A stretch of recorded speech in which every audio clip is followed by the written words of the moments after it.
फिर भरपूर बनेगा।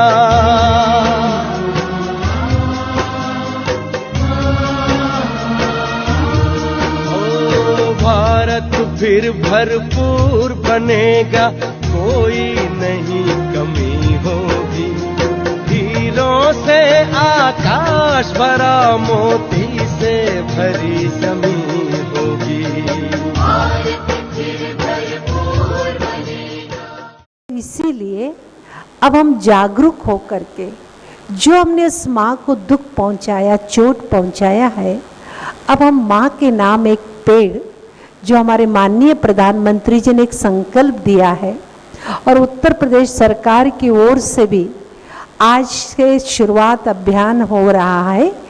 35 करोड़ पेड़ लगाएंगे, 2 डिग्री टेम्परेचर कम हो जाएगा। हर साल 35 करोड़ पेड़ लगाया जाए, हर व्यक्ति, यूपी का एक एक नागरिक 35 करोड़ पेड़ लगाने की ज़रूरत है, क्योंकि इसका जो क्लाइमेट चेंज का सबसे ज़्यादा असर जो होने वाला है।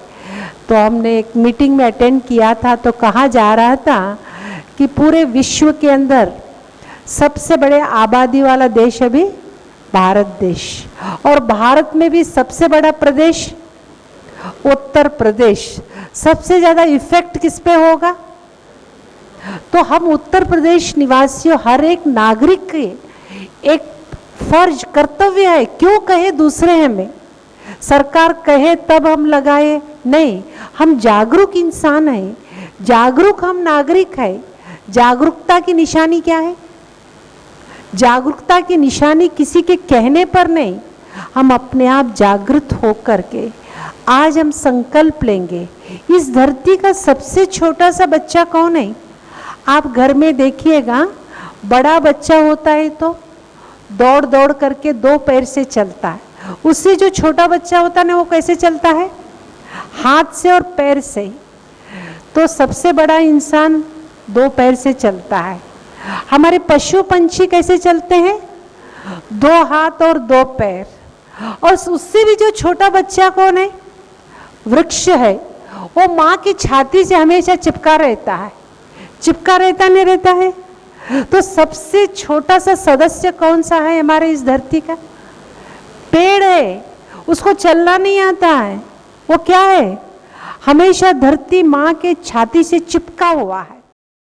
तो यहाँ पर ये जो एक छोटा सा वृक्षारोपण का कार्यक्रम इस प्रांगण में होगा, वो कहीं न कहीं एक बूंद उस समुद्र को समृद्ध करेगा जो पर्यावरण को बढ़ाते हुए, भारतवर्ष के प्रदूषण को कम करते हुए एक पूरे विश्व को एक उज्जवल और एक बेहतर जगह बनाने में कामयाब होगा।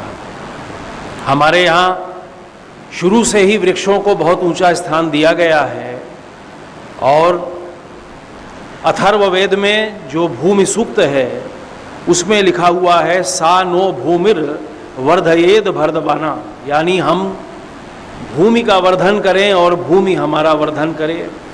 भूमि हमारा वर्धन कैसे करती है? वृक्ष लगाकर, वृक्षों का पोषण करके। और जो वृक्ष हैं ये कार्बन डाइऑक्साइड को फिक्स करते हैं, ऑक्सीजन को प्रवाहित करते हैं, तो वायु को शोधित करते हैं। तो वायु भी वृक्ष से है और जल भी वृक्ष से है, क्योंकि जो वृक्ष की जड़ें हैं वो जल को रोकती हैं। इसीलिए जहाँ जहाँ पर ज़मीन बंजर हो जाती है, ऐसे पहाड़ के स्लोप्स जहाँ पर कटान होती है, वहाँ पेड़ लगाए जाते हैं कि वो पानी को रोक के रखती हैं, और फिर पत्तियों के माध्यम से उसी को हवा में वाटर वेपर के रूप में ऊपर करती हैं, और फिर मेघों से आच्छादित होकर वर्षा होती है। तो जलवायु, जल और वायु दोनों का आधार वृक्ष हैं। इसी